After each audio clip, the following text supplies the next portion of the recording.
장애인 문화복지신문 제304호 제3연 기사입니다. 광명시 장애인 평생학습 종사자 역량 강화 교육. 광명시 시장 박승원은 장애인 평생학습 도시 운영사업 종사자들의 역량 강화를 위해 지난 7일부터 10일까지 4일간 비대면 실시간 화상 교육을 했다. 이번 교육은 장애인 평생학습 시설 단체장, 강사 보조 강사, 종사자를 대상으로 장애인 평생학습의 개념과 정책 이해, 장애 공감, 장애인 평생학습 프로그램 개발과 운영, 긍정적 행동 지원의 이해와 실제, 소통, 공감 커뮤니케이션 등을 내용으로 진행됐다. 또한 평생교육법 제19조의 3, 장애인 평생교육 종사자에 대한 인권교육에 근거하여 장애 공감 및 장애인 인권교육도 함께 실시했다. 교육에 참여한 평생학습 종사자는 장애에 대한 편견을 다시 생각할 수 있는 기회였고 다양한 입장에서 바라볼 수 있는 시간이었다고 말했다. 광명시 장애인 평생학습센터 관계자는 이번 교육으로 장애인 평생학습 종사자들의 장애인 이해 수준이 향상되기를 기대한다라고 말했다.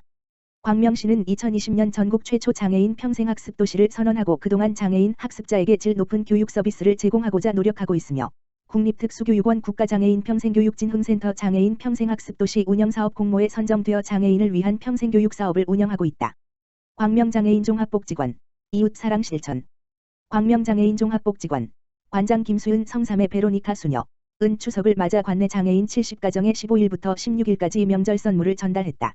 이번 행사는 광명장애인 종합복지관의 후원금과 화영운수, 한국가스연합회, 한국전력 광명지사 등 유관기관의 참여로 마련됐으며 각 가정에 도움이 될 수 있도록 쌀과 가을 차렵 이불, 송편을 비대면으로 전달했다. 광명장애인 종합복지관 김수윤 관장은 이렇게나마 명절에 기분을 낼 수 있어서 다행이다고 말했다. 명절 선물을 받은 주민은 이렇게 명절이라고 큰 선물을 받게 되어 기쁘다며 감사의 마음을 전했다. 특히 행사 진행에 있어 자원봉사자 구성에 어려움을 겪던 중복지관 이용인 부모들로 구성된 밝은빛 부모회가 적극적으로 나서주어 이번 행사가 잘 마무리될 수 있었다. 밝은빛 부모회 회장은 서로 만나기 어려운 지금 좋은 선물과 함께 기쁨을 배달해 줄 수 있어 뜻깊다고 말했다. 광명장애인 종합복지관은 추석 명절의 설렘과 이웃의 온기를 전하기 위해 명절 나누기 행사를 매년 꾸준히 진행하고 있다. 광명시 취약계층 디지털 복지 서비스 지원 KT와 맞손. 광명시가 KT와 손잡고 복지돌봄 취약계층의 다양한 디지털 복지 서비스를 지원한다. 시에 따르면 KT의 협조로 시립광명종합사회복지관 2층에 스마트복지 복합공간인 공존을 조성하고 11일 문을 열었다. 스마트복지 복합공간은 KT가 사회복지공동모금회에 지정 기탁한 3천만 원으로 조성했으며 몸건강, 마음건강을 주제로 시민이 원하는 프로그램을 편리하게 이용할 수 있도록 4개 공간, 몸건강존, 마음건강존 1, 마음건강존 2, 마음건강존 3으로 만들었다. 광명시는 앞으로 정보통신 기술을 적용한 광명형 디지털 뉴딜의 일환으로 스마트복지 복합공간에서 아동, 청소년, 노인 등이 참여할 수 있는 댄스 프로그램, 수어학습 프로그램, 심리상담 프로그램 등을 운영할 계획이다.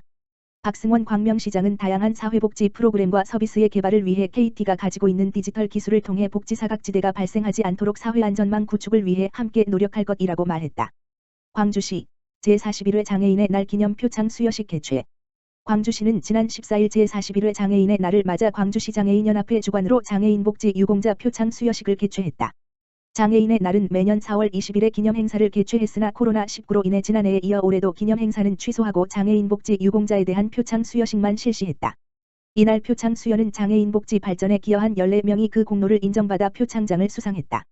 류원찬 광주시 장애인연합회장은 코로나19로 인해 각 단체 회원분들과 자리를 함께 하지 못해 안타깝지만 내년에는 코로나19를 극복하고 장애인과 비장애인이 함께할 수 있는 기념 행사를 개최할 수 있게 되기를 바란다고 밝혔다. 광주시 혁신교육지구 한사랑학교와 마을이 함께하는 벽화 그리기 행사 추진. 광주시는 지난 13일과 14일 이틀에 걸쳐 초월읍에 위치한 한사랑학교에서 학교 학생과 교원, 학부모, 지역작가 등이 함께 참여하는 학교 마을 다같이 성장 지원 프로젝트, 마을 벽화 그리기 행사를 추진했다.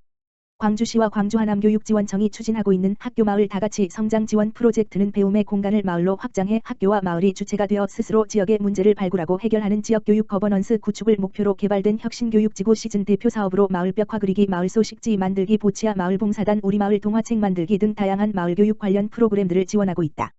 이번 행사를 주도한 한사랑학교는 중도 중복장애 학생들을 위한 특수학교로 참여한 학생들 대부분 장애 학생들임에도 불구하고 자신의 신체적 한계를 극복하고 학부모와 지역작가 등 다른 참여자들과 함께 벽화를 그렸다. 신동헌 시장은 혁신교육지구 시즌을 통해 기존의 학교 내에서만 이루어졌던 교육이 마을로 확장됨으로써 지역교육 공동체의 성장에 큰 도움이 될 것이라며 광주시는 지역교육 거버넌스의 발전뿐만 아니라 장애인의 마을교육 공동체 활동을 점차 확대함으로써 지역사회 공동체형 통합교육 확대 및 지역 구성원들의 장애인식 개선에도 도움이 될 수 있도록 더욱 노력할 것이라고 밝혔다. 원광대 산본병원, 군포시 아동학대 전담 의료기관으로 지정. 원광대학교 산본병원, 병원장 하대호, 이 군포시 아동학대 전담 의료기관으로 지정됐다. 군포시와 원광대 산본병원은 9월 13일 이 같은 내용의 협약서를 체결했다. 이에 따라 양 기관은 학대 피해 아동에 대한 치료체계 구축과 아동학대 조기 발견 등을 통한 아동학대 예방을 위해 상호 협력하기로 했다.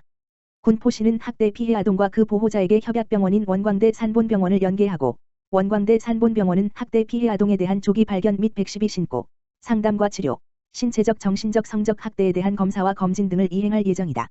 한대휘 시장은 의료기관을 통해 아동학대를 조기에 발견하는 등 신속히 대응하고 피해 아동에 대한 전문적인 치료와 보호를 지원한다는 것이 이번 협약의 목적이라며 이에 흔쾌히 동의해준 원광대 산본병원에 감사드린다고 말했다.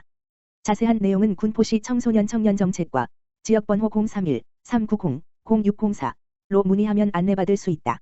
군포시 지역화폐에 머니 인센티브 확대. 군포시가 민족 명절인 추석을 맞아 지역화폐인에 머니의 인센티브를 확대해 지급하는 특별 이벤트를 실시한다. 이벤트 기간은 9월 17일부터 9월 30일까지로 1인당 월 충전금액 한도액이 30만원에서 50만원으로 늘어나며 50만원 한도 내에서 10%의 인센티브를 지급한다. 이에 따라 50만원 이상 충전할 경우 5만원을 인센티브로 받게 된다.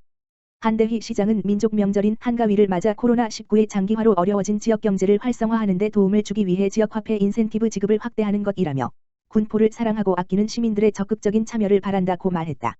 자세한 내용은 군포시 지역경제과 지역번호 031-390-0267로 문의하면 안내받을 수 있다.